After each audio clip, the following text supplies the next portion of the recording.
Oh, we've got Halvor! All right. Woohoo! You actually know Halvor, right? Nope. He's I the have guy. no idea who is. He's the guy who tipped me about you guys. Alrighty. Oh. Det er Halvor! Nei, jeg vet hvem Halvor er, jeg. Halvor er broren til Premium i 180 RTX 780. Ikke sant? We should keep this in English. That's a cool All name. right. Recording. We are recording now. Oh, we are recording. Oh yeah, we're recording. So we're starting now. So, hello! Hey.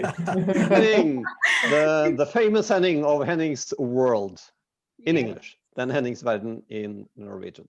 Podcasting out of Oslo, Norway, the one, the only, the great and powerful Henning Core.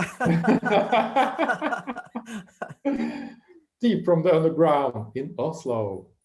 So Henning, let's give a nice intro to you then. And that was, so both myself and Guide have been on your podcast. Katrina hasn't yet. Hopefully she will have the opportunity sometime. She's got some crazy projects going, but we were lucky to be on your podcast, and that was like really nice. And that's how we met each other, right? Yes. And that was quite early on, actually. You guys, I just asked you and you basically said yes instantly. So that was really Yeah, nice. we're always up for an adventure.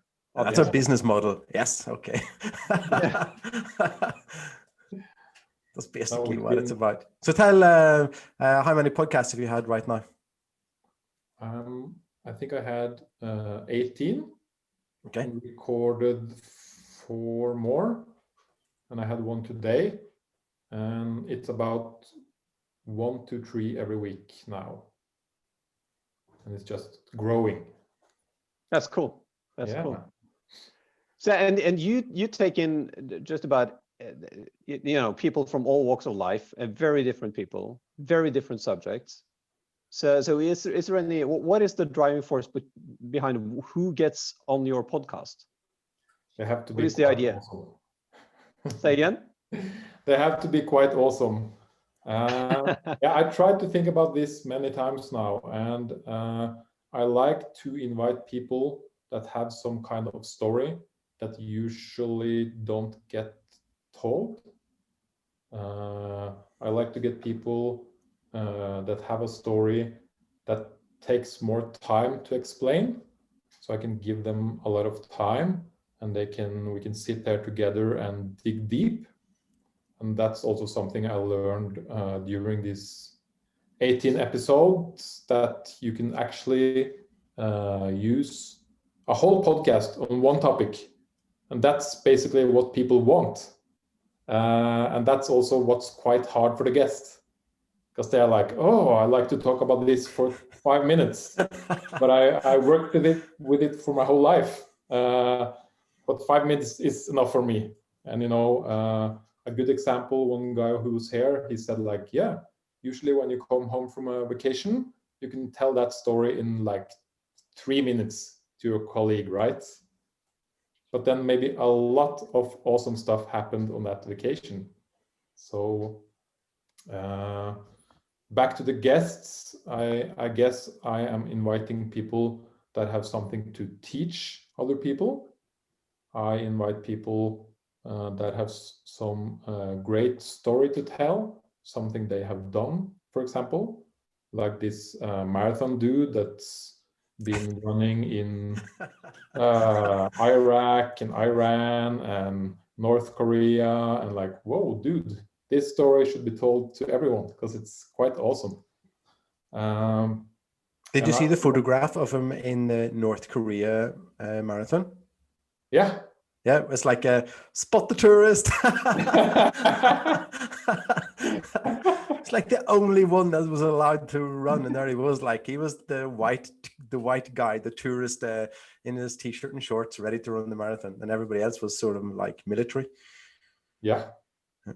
And I also like to talk about topics that's not really being talked about here in Norway. For example, psychedelics and drugs.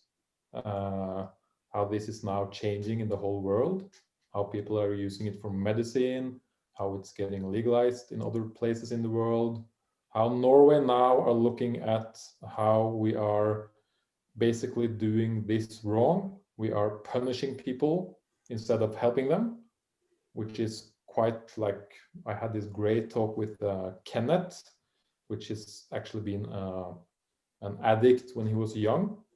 And he said, like, okay, when you're 16 years old, you start smoking weed and the police gets after you and they take you, and then they take you the next week, and they take you the month after and the month after, and you get into you always get punished, right?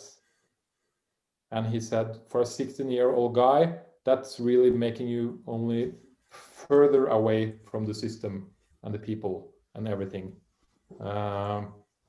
So back to the guests, it's quite. Can I just interject something there, because I had a thought, and then it deserves to come out of my head. Otherwise, it just lingers in there and bangs around and makes a whole mess in my mind. Now, the thing is that if punishing people for crimes actually did work, I mean, we've been doing this for thousands of years, right? We've been punishing people for crimes since time immemorial. So we have a lot of experience on how to punish people for crimes, like, you know, ripping their limbs apart and beheading them and torturing them and putting them in jail and, you know, all kinds of stuff to punish people for crimes. Now, if that actually did work, we would have a lot less crime today than what we have. Yeah. I mean, just from statistics. So, I mean, does it work to figure out how to feed the population better? Yes, it does work, because there is less hungry people now than there was 50 years ago. And so the trend in hungry people is going down. The trend in sickness is going down. The trend in people living longer is going up. So everything we do a lot tends to give a statistical advantage over time, except punishing crime. Yeah. That clearly does not work. Thanks, guys. So it's time for people to sort of wake up. It's like, well, maybe you should do this differently. Yeah. Maybe we should stop using enormous amounts of money in that way. And that goes to any type of crime, not only drugs. Yeah. I mean, I'm talking about any type of crime, you know? So, yeah.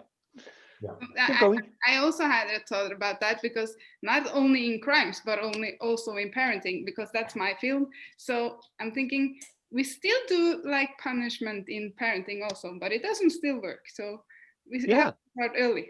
Yeah, exactly. And we have thousands of years of figuring out how to punish kids, you know, and now it's not allowed in Norway to hit them. So we figure out more insidious way of punishing the kids.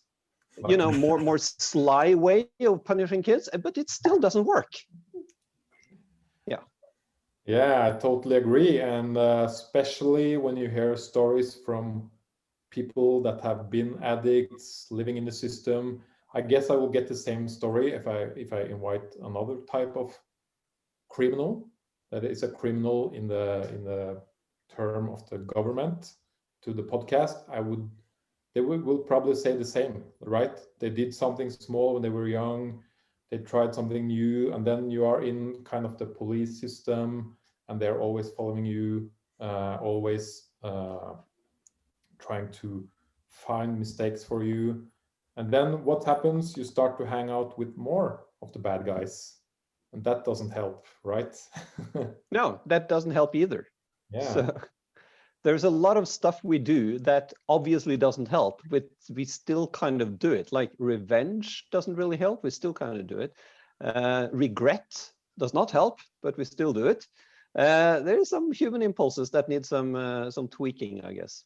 So Halvard is commenting, is it fair to make the conclusion that punishment doesn't follow any agile principles? I don't know, agile, I don't... Agile. Yeah. Agile, yeah. It's fair to conclude that, because it's sort of a, I think it's sort of ingrained that you have to do it for some reason. And but the point is that most parents punish their kids not for the benefit of the kid, but for the benefit of themselves. So it's not about helping the kid, it's about helping me get peace and shut the fuck up, you little brat, go into your room and shut the door type of thing, because I'm watching this football match.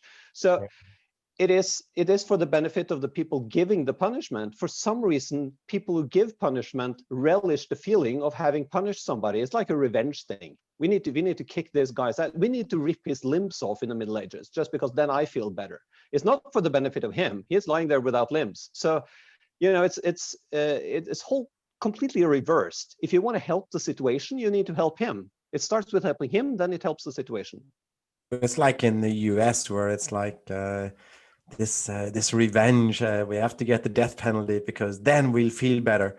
So somebody's killed my kid, and the person that killed my kid, we have to make sure to take his life. Then I'll feel better, and then it's going to be okay. I don't know. It's like, is it? You are buying guns. I need to buy guns. And then, it's an escalation of the situation, and then you might have killed the wrong guy or killed him wrongly or whatever, and then there's a revenge cycle going the other way, and here we go, escalating the whole situation. So it is odd. It's very I remember odd. I was working as a teacher during this weapons of mass destruction thing with George Bush, and the whole crazy thing was whenever I was talking to the kids, then it was like, so what do you think they should do? And the kids were like already affected by the media, because it was like, yeah, justice. We have to get them. We have to chase them and get them, these bad guys. And I was like, oh my God, these are like 10, 11-year-olds, and this revenge scale is going way too high already with these little kids. I was watching the same from some school in Pakistan, and one kid was running up and saying like some important stuff. And he was like, I will die for my country. I will kill for my country. My country is the best. And then the next kid came like, Pakistan is the #1 country in the world. I will die for it. And I was like, this is not stuff you should learn when you are 10 years old. You should invite also Henning. We talked to Chris. He started the medarbeider, or the co-workers in Norway. Have you heard about that?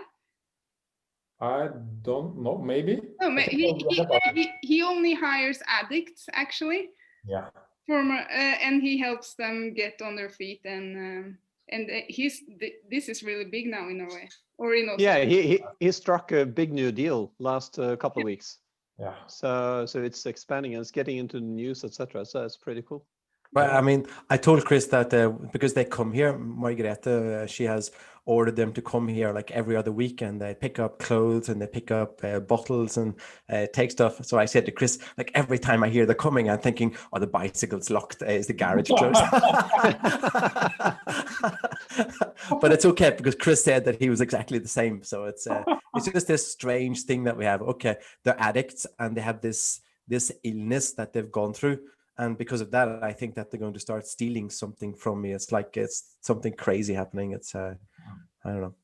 Yeah, it was a cool talk. He has a lot of good shit going on. So I would definitely invite him to the podcast, and getting people back into the system or back into like jobs and stuff, getting them into meeting new people, getting out of their maybe bad circle. It's a great way to help them get a better life. Yeah. Now I have another thought that needs to come out. I can only have one thought in my mind at the time. Otherwise, it's going to be completely crazy. So when I was twice at your podcast, and I must say I've been doing a lot of podcasting myself. I've been on various podcasts, I've been on TV shows. I hosted a radio show for 3.5 years in Oslo. And been a lot of different media outlets, right? And I must say, your podcast was the most comfortable, not because it's a comfort zone thing, but more because it's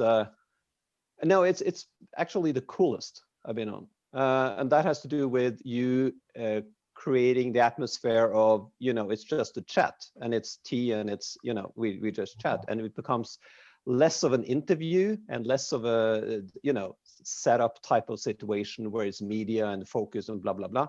Less of that, and just more deep and human and empathetic. So I strongly encourage people to go and listen to your podcast, because it's really deep and it's really good. So yeah, thanks, Guy. And I've been getting better and better at like the welcoming for guests.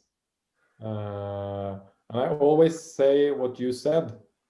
Please think about this not as an interview, but as a good conversation between two friends or two people that met each other and want to get to know each other. And in that way, you have a better conversation. You don't know where it will go, which is quite cool and quite fascinating because it can end up anywhere. But at the same time, it gets more comfortable, more alive, more, I think, better to listen to for the listener, because it's not like question, answer, question, answer. You can answer, you can ask me a question, I can ask you a question, we can think together, we can talk together, which is really, really nice. So, but Henning, what's your craziest story till now? That's a good question. My crazy story or the guest? Yeah, No, your experience on the podcast. What is the craziest thing that has happened, you think, on your podcast? Or not the craziest, but the most inspiring, or the most unusual, maybe even? Well, I think the most unusual or crazy thing now is that I had this psychedelic therapist on the show. So he's a therapist that helps people with psychedelics or MDMA, which he had learned from a lot of stuff from the USA that's happening now. And he invited me for a session at his therapy home. So I actually done the therapy session in his home. And that was a crazy good experience. That was a real deep therapy for the mind, for the body. It was a cleanse of everything I have in my head in a good way. And it is something I think that will, now I know, and we talked about this, I know I can sound like a hippie sometimes when You are a hippie. You don't sound like a hippie, you are a hippie. Yeah, okay. But it was really deep and really fantastic, and I truly understand why this is kind of the new medicine that will come the next 5, 10, 15 years, especially for people having trauma, depression, people that are have a lot of sadness, that have lost someone, and this guy has helped a lot of these people, and the numbers from this stuff is amazing. Like 70% of the tests now, 70% of the people that have done it have actually lost the trauma, which is like, if you look at normal antidepressants, it just kind of chills out everything, just puts everything on a break. But this actually heals you. So I think that's been my most crazy experience until now. And then it's also been a lot of just wicked cool stories from people that I really love listening to and get fascinated by. Like this girl that's a good friend of mine, Mariana. She did 10 days of meditation. I don't know if you heard about that. 10 days silent meditation. That's something for you, Brendan. I don't know. It's like, I think what would be real fun would be like, when do I hit the quit point? It's like everybody meets a quit point.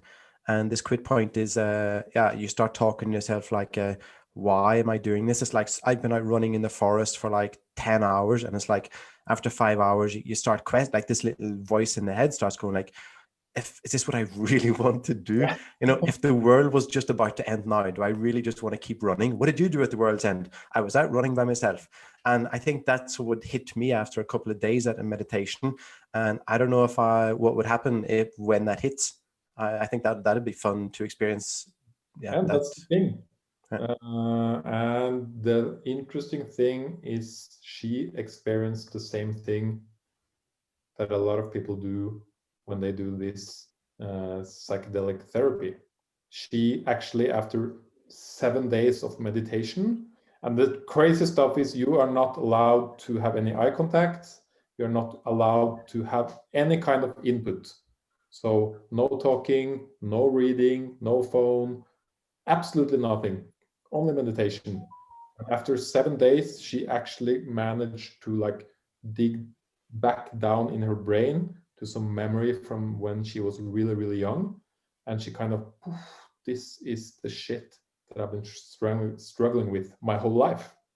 But you know, you have a lot of blocks that kind of every year you put on a new block, right? And you guys probably know this. You have worked with depressed people, for example, before. You kind of put on defensive blocks, right? And it's quite hard to go through them and to find. And I'm an Irish Catholic. We're nothing but blocks. Let's talk about that story with the priest, Brendan. Racking my brain. What story? Give him some hints, guys. No, I'm just kidding. Okay. But Henning, one other thing that I think because me and Guy, we know is you as this podcaster. That's how we met you, and we now realize that we know quite a few of the same people. And one of the people here who hasn't got a camera, that's Halvor, and Halvor and you. Let's just say you've got a music project, and you can sort of explain what that is, because I think that would be really cool to. I've seen some of the things you post on Instagram, and it would be really cool to see, hear, experience that. Of course. So 7 years ago, I started another kind of podcast, which is called Monument, which came from a deep interest I had for techno culture and techno music and kind of rave culture. And at exactly that year, I moved to India, and I was with a good friend of mine, and we had done kind of smaller parties for a lot of years. And he asked me, or I asked him, I don't remember, what can we do now for 1 year in India? You're in India and I'm in Norway. We have to do something. We love music, dude. And I was like, yeah, well, we can start a podcast. That's maybe the only thing we can do right now. This was 7 years ago. And the goal then was to create a Norwegian podcast for techno artists. And after about 3 weeks, we were quite empty of Norwegian techno artists. So that was like, okay, what can we do now? And then we started to ask artists from other countries. And let's say after about 30 episodes, it was kind of a magic switch somewhere between 30 and 50 episodes, where it kind of turned, where people started asking us, like, can we join your podcast? And I guess this will happen to me also eventually. Right now I'm in the asking, but eventually it will kind of go both ways, right? So that is something I've experienced with Monument. And moving forward, I moved back from India and we started doing events in Oslo. And like everything you do in life, in the beginning, it's always quite hard. So, and you learn a lot, right?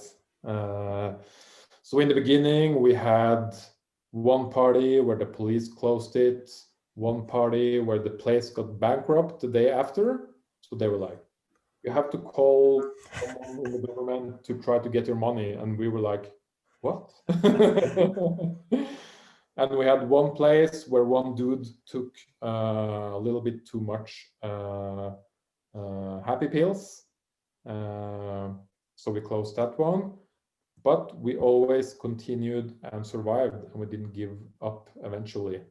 And moving forward to today, we continued with the parties in Oslo.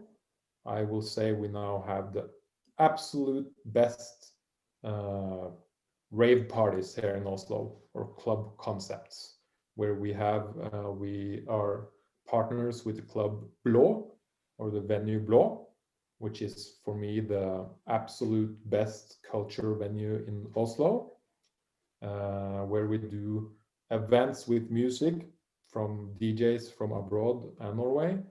And we also we try to get in, for example, some art. So we have people doing live art with painting and live art with video mapping and crazy kind of shit happening on the walls. And we had one from Netherlands who had nature on the walls at Blå that kind of synchronized with the music, and you're like, wow, I'm in the nature in a club. Wow. And then we decided also 2 years ago, we decided to do a festival. So we did a festival last year at Nesodden, which was just amazing. And the cool thing is that we then got to finally see that we have a following base from all over the world, because we had people from 45 countries with a festival of 500 people. So that was like, whoa, you seriously come from Japan and Dubai? And we were like, whoa, like a girl came from China and spent 1 day there. We were like, oh, you have to stay the whole weekend. She's like, no, I have to go, but I want to be here. Wow. Now, so a takeout for the viewers of this this webinar would be something like, okay, so if you have some kind of project, something you would like to build, don't quit after you didn't have much response after the 5th or 10th or 20th gig that you did, because it will take a massive amount of content creation before something starts rolling on its own. You had to keep pushing that car all the way up the hill until you get to the top of the hill, and then the car starts rolling by itself. So I had the exact same situation with Midnight Magic, which was the program me and a friend hosted back in the early, local radio station shows time in Oslo, and it took a while, and then it sort of just took completely off, and people were, crazy about it. But that was maybe after 50 episodes or something. So yeah, it takes a lot of work before things starts rolling. Yeah, you have to kind of be able to survive the grind. You have to continue grinding, and you have to always learn on the way. And this is not only for creating a project or a podcast. You have to do the same if you start working out, or if you do like Bren 100 days challenges, right? I don't think, or learning to play the piano, or anything really. Most people quit before the thing starts rolling on its own. Yeah, most people quit way before that. So yeah. As I gotta tell you, yeah, today is day 202 of jumping rope, of skipping, and I got this trick today that I've been waiting to learn for like 170 days. And that's exactly the thing that hit me today, that I could have given up so many times. I have given up so many times. And today it was pouring rain today, and I said, okay, just fuck this. I'm going to stay here. I'm just going to get the rope, and I'm going to just keep going until I get it, and keep going until I get it, and keep going. And I was whipping myself. It was really painful. And it's some of the neighbors, I can see them looking out the windows, and they're like just shaking their head, going like, oh no, he's doing it again, this guy. And then it finally happened. And I got up to this like nice level of doing this trick. And then it's like, oh, I could have given up on this so easily. And I think that a lot of projects, we give up way too easily. Yeah. Now I realized that I just saw that beside my name there is this parenthesis awesome. I'm going to tell you what that is, just because of the viewers on this. Awesome is the esport concept, and that is relevant to what we're talking about, because we started this esport concept where we do tournaments for gamers, right? And Awesome is the name of that brand. And again, it's a matter of putting a lot of content into it, or doing a lot of giving, a lot of helping. before it starts to take on a life of its own, so to speak. So right now we're doing this every day in December. We're going to open a little what do you call it, a little door, and there is a gift for somebody. And every Sunday we're going to have a tournament in Formula One, and the grand finale just before Christmas, etc. So again, it's working on it and doing more of these tournaments, etc. But we don't expect this to be rolling on its own until way into next year. But Guy, remember we spoke a couple of weeks ago about getting Henning to do the podcast for the top gamers. Did you tell Henning about that discussion? We got something regarding the Poon, right? Yes, but he had to wait for some reason. Okay. Yeah, you should actually get him to do something, because he is magic. That guy is just crazy good at what he's doing. It's just insane. But we'll get more stuff going with the gaming, etc. Parallel to this. I'm an old gamer myself, so it would be cool to talk to one of the best, you know. Yeah, I have a guy for you. I have a guy for you, Jaco Henrik from Trondheim. He is an incredible guy, and he's also doing a lot for people in difficult situations.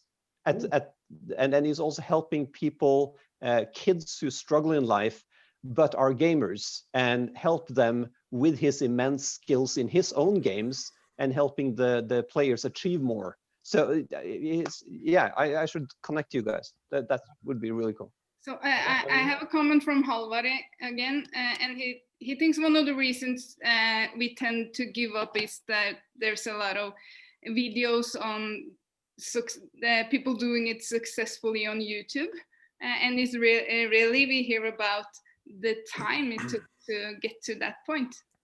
And that's because people like to brag, and they like to they don't say that I've done this 1,000 times before. They just give off this is how you do it. Well, thank you very much. Well, so you can actually find some of course, this is the problem with the internet, right? You can find the good stuff, and you can find the brag stuff and the bad stuff and everything between. And before I started the podcast, I also in what kind of channels do I have to promote it? So I watched some tutorials, and I watched some girl doing like an Instagram tutorial. And she said she drew some kind of drawings every day for 2 years. And she never gave up. And that was kind of her goal. I will do this for 2 years. She started with, 60 followers. And after 2 years, she had 60,000. Cool. And she said, one important thing during this time was not actually caring so much about the numbers, but caring about the content I put out, right? Because people, it's really easy to get into the trap where you start only looking at numbers. I got this much listeners and this many followers, and it kind of fucks with your brain, right? It does.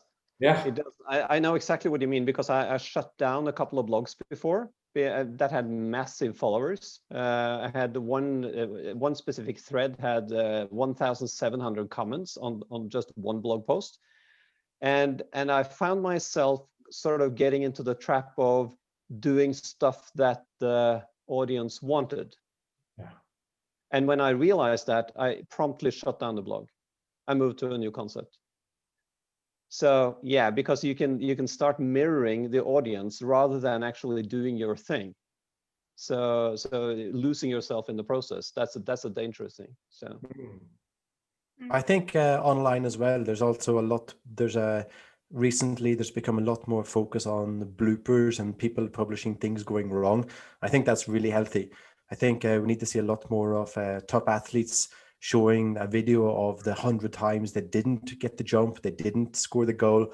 A lot of musicians fucking up on stage, a lot of podcasters really messing up. So I think there's a lot more collection of bloopers that's really healthy. We need a lot more of that.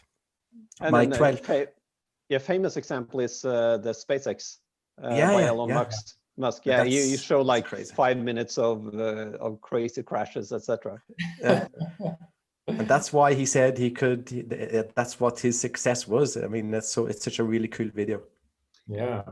But And Henning, I hear there's a rumor, maybe it's going on, that you have run a internet radio. Is there a story there? me? Yeah. Many years ago, actually, when I was like, how old was I then? Maybe like, could have been 14 years old. I was running internet radio, that's true. But it was, I think we basically played tracks and we talked a little bit and we had a live chat, like super old school.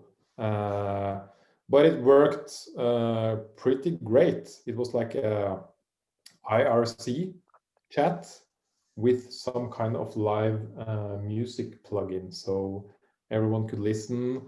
Basically, I think we had like 100 tracks that were like, okay, now this is on again, woo! So yeah, that's true.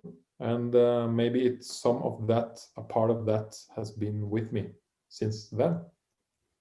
It's so cool that you call IRC old school. This is still one of my favorite communication channels with people out there. Yeah, it People is. don't know what it is. Internet relay chat. Come on, guys. That doesn't help. Freenode.net, OFTC, etc. And yeah, and then there's a lot of places you can hang around in groups there. You can get immediate help if you have a technical question. So I used to live on the Seinfeld channels there. I was at like all day just Seinfeld IRC.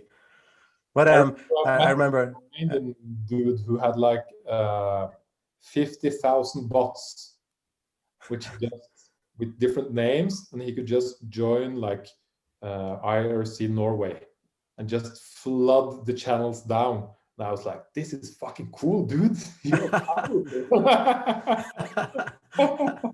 I mean, for my latest project, programming project, I got a lot of help on the Ruby channel because I program in Ruby. So there is a lot of helpful people out there. It's interesting. Yeah. And that's another thing, that when you do projects, like don't do them alone. I got a friend helping me with much of the technical editing parts of this podcast, and also a lot of friends giving me feedback, which is great. Like they tell me things that is quite hard to understand or see myself in that moment. But getting that feedback after is great. And I think it was Halvard who's here who gave one of the good feedbacks. He was like, you talk with awesome people and you are really into a topic, like let's, for example, say fasting. But you talk about it for 2 minutes as you think the whole world knows what and how fasting works. And he's like, I don't know how that works. So when I'm listening to podcasts, I want to know deeper about the kind of stuff you talk about. Yeah, and this is something that goes with all the people I know that are technical in some area or very geeky in some area. They tend to sort of jump over a couple of basic steps and pretend that people know it, and then they lose people very quickly.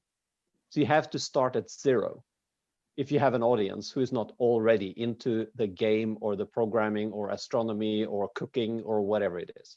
Yeah. That's now a part of my introduction when they come to my home. Let's have a coffee or whatever you want, and then let's talk for 5 minutes. Let's get into the conversation. And usually when we sit in my sofa out here, I'm like, okay, dude or girl, we need to stop because we should put on record before we talk more.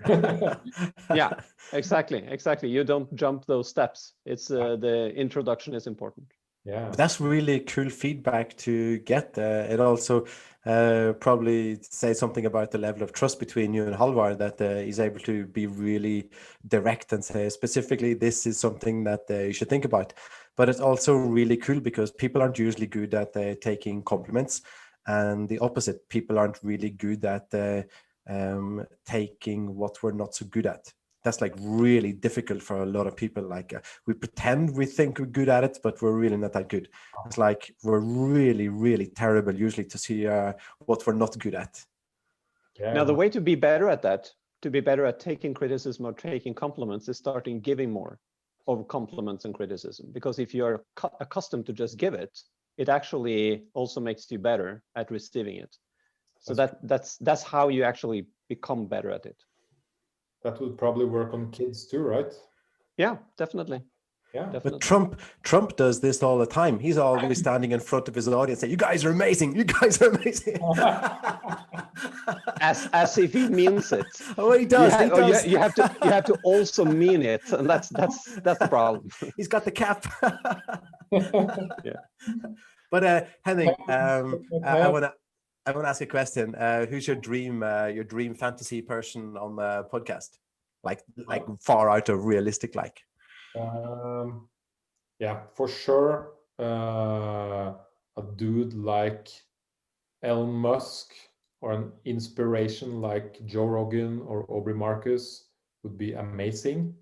And I have some strange. There's this kid in North Norway, which is like one of the world's richest kids.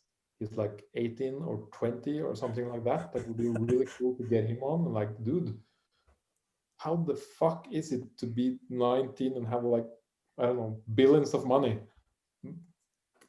Tell me. I know one guy that I would like to have on if I had a show, and that's Dalai Lama. Yeah, for sure. That would be just the coolest thing ever.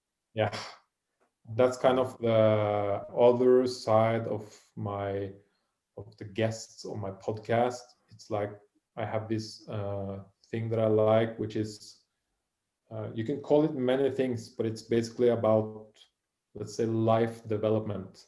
How can you get a better life? There's a lot of stuff within that. It's habits, it's mental training, like you guys are so good at. It's workouts, it's meditation, and being zen or being in touch with yourself. All of that stuff, which I really love listening to experienced people talk about. Henning, can I challenge you there? Give me the challenge. Would you consider inviting someone you'd really hate to listen to? I mean, someone who's really got really far out opinions, someone who's a hardcore racist, a fascist, or whatever, or a has-been president, to put it that way. To put it that way, I just need to disconnect my sound a little bit. Yeah, I think that's a really good question, Halvard. And my role in the podcast is not being the guy who says all the time what is right and what is wrong. So if I did that, I would like a simpler kind of guest combination that I would do is like one vegan, one meat person, one far right, one far left in the politics, like you see on other podcasts sometimes. And I wouldn't invite a racist to sit there myself and tell him what's right. I could maybe invite him to tell me why the fuck you're racist.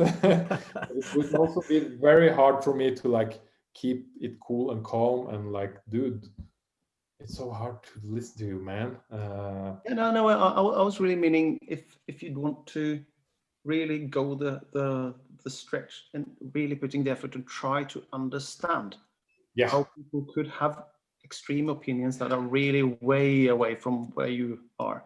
Yeah, I would definitely do that, and it would be a little more prepared. And I always love to try to understand people's.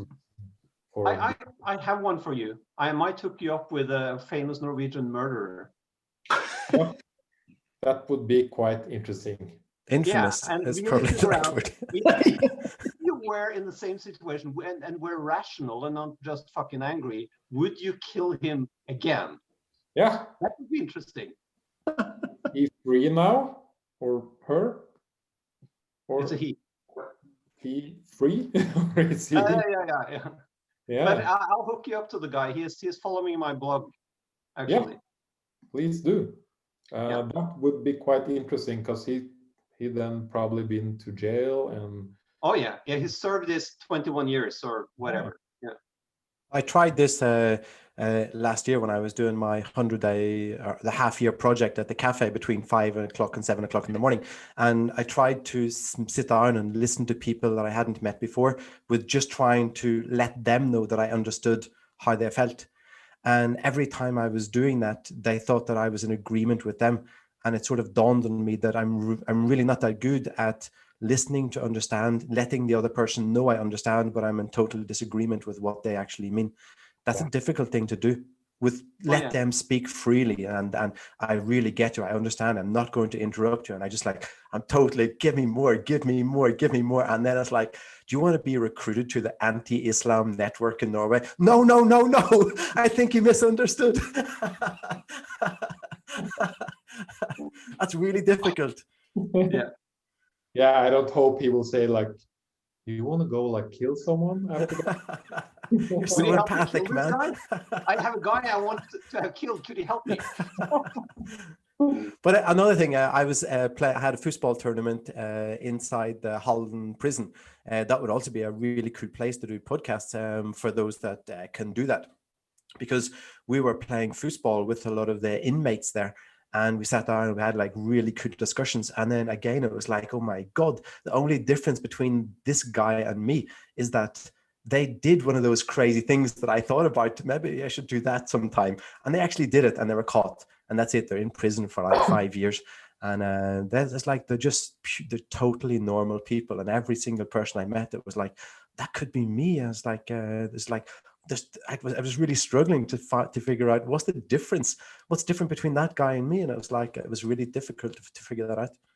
Yeah, and it's this small thing that happened in a wrong place at the wrong time in your life, where you actually went and did it, right? Yeah. I'm very open to that. So that's more about finding the right guests. But it's a great question, Halvard, and I wouldn't get much out of having. I would like to have two people from opposite discussing with each other, and I can kind of stop one and but the difference would be which I like, which is in a debate show on the TV. It will go you have 6 people, you have 20 minutes, and you should now explain why you should do something massive for Norway, some big choice we have to do in Norway. And they're this. No, not like that. And you sit there and then I don't know what the people even talked about, right? So what I can do here in the show is have 2 people and we can go deep. Why do you really say that? How can you prove it? Why do you feel that way? And you shut the fuck up. You go. You shut up. You go. If you get your other friend that was on the podcast and just sneak them a little bit of MDMA in their tea before they start talking, then you'd be like, man, we're not so different. We love each other, man. That was a boring podcast. That would do the trick, right? You invite some really opposite people and do that and okay, they are sitting and hugging here today. That's right. Guys are supposed to hate each other. That wouldn't help your hippie image. I just tell you. Oh, that's true. But I wouldn't tell. No. Only you guys. So I was actually thinking about rounding up a little bit, but before we do that, you had some great points about how to start. And I think that there's a lot of people here who don't know why Geir and me and Brendan are doing this kind of webinars and inviting amazing people in here. So I was hoping Geir maybe could, again, for the new viewers, tell people why we do this. Wow, I was hoping you would tell me why we do this. Okay, then why you started the group then, the Help Without Thought of Reward? Okay. There are lots of groups and venues out there that is very much for marketing, and you have a service you want to market, and then you give away freebies, and you lure people into your net so that they become a customer, and then you charge them a leg and an arm, etc. So there's a lot of pretense when it comes to giving. And people get skeptical about people giving you something because there is always a catch. There's always a hidden agenda somewhere, right?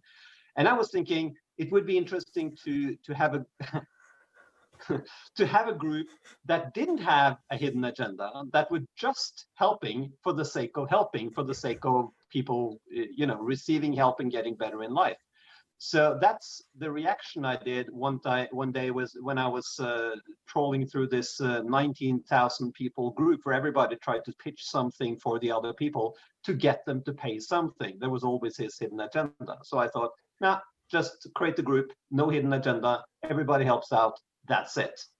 So that's why I started the group, and then Catherine came along and started this webinar sessions, and Brendan is always there and always giving a lot in a similar group in LinkedIn actually, where we have a lot of stuff, business stuff, where we give away a lot for free, just not because we want to have business back, because we have plenty of business, but just because people benefit from us giving them something. So this is just it, and we hope this continues and have more interesting guests as we have today.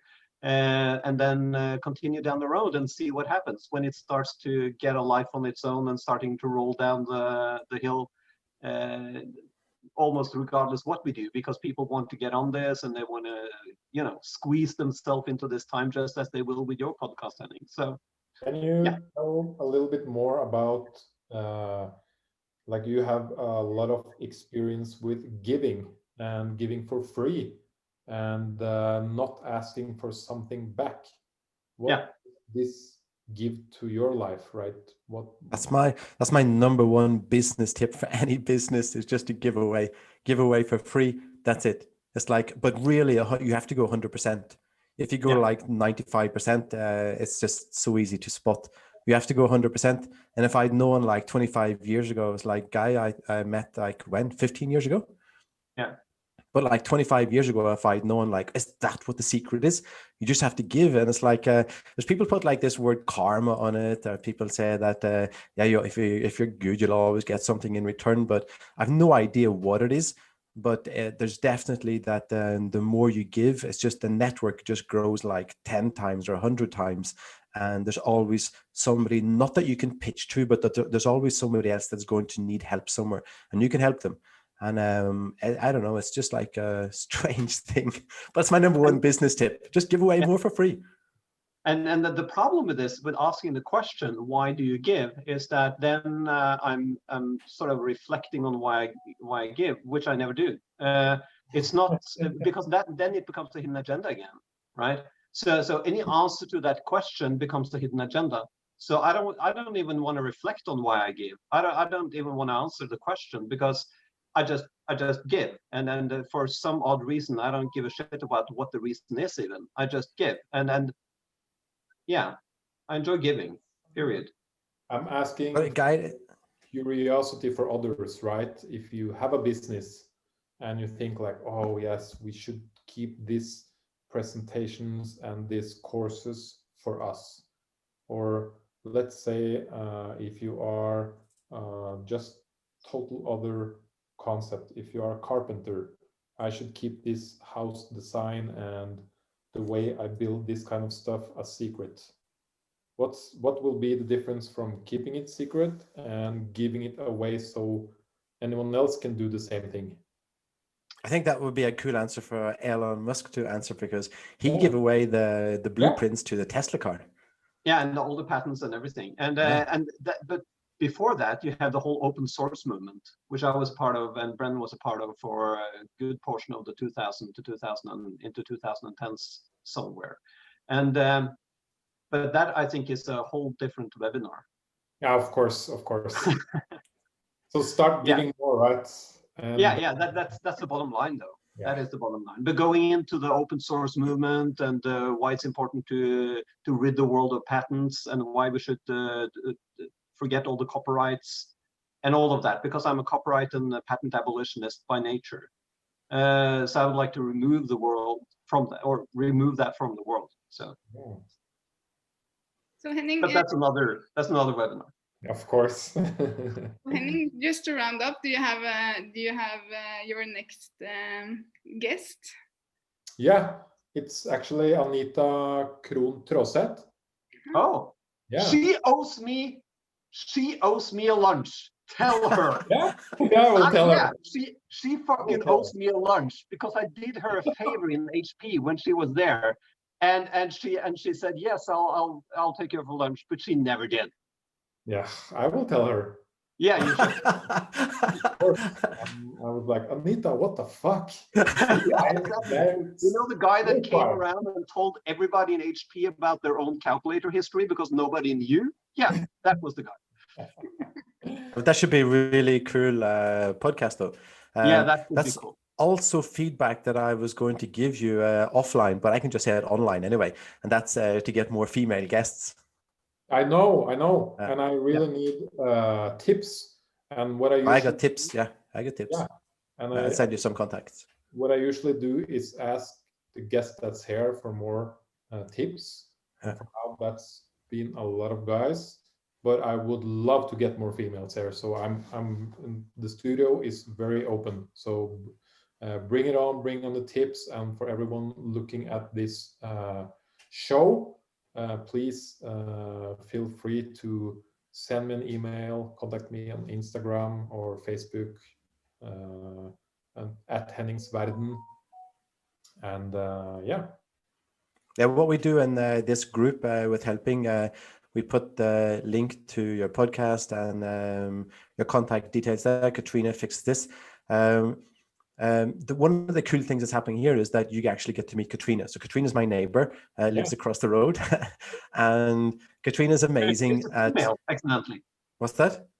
She's a female, by the way. Yeah, but Katrina's amazing at getting shit done, and but she has this little thing that about filming online or net or something just like this. But now we've done this so many times, so that's getting smaller and smaller and smaller for each time. So that's really cool, right, Katrina? Yeah, of course. You're very welcome to come here to my studio. I would love to invite you. Of course, I will take you up on that one.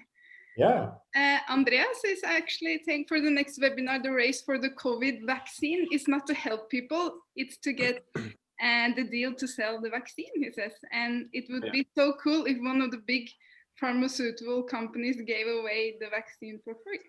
Yeah, exactly. And for the next webinar somewhere, when we talk about patents and copyrights, etc., this was the story of Italy up until 1978, because before 1978, Italy had no protection for pharmaceutical industry, no patents, no copyright, no nothing. And they were the fourth largest pharmaceutical producing country in the world.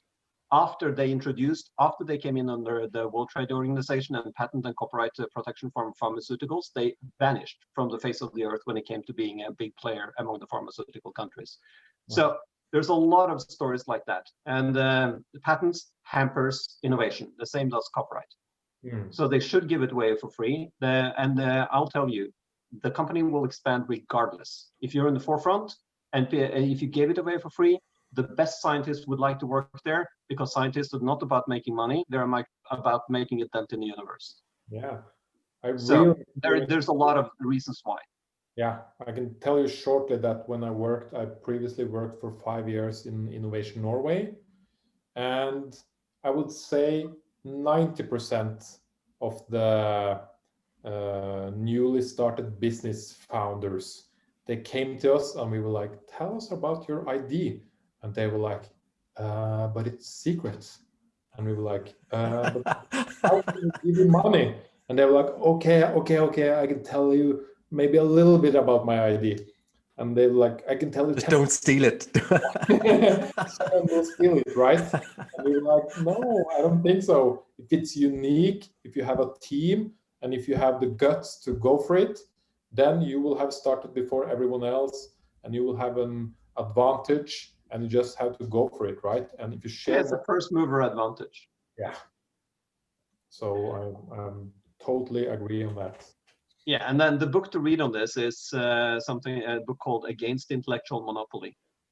It's an excellent book by two economists. Yeah. A book about a board game, a very complicated board game. Right. Intellectual monopoly. Okay. Cool. This is really cool. And Thanks for coming, Henning. To all of Thanks you. for coming. thanks. Yeah. Thanks for Tip of the hat, sir. And let's share this everywhere. This is a cool chat, and we covered a lot of ground, so this should be interesting for a lot of different people. Yeah. I'm all up for sharing and all up for caring. Yeah. Katrina, did you get your screenshot? No.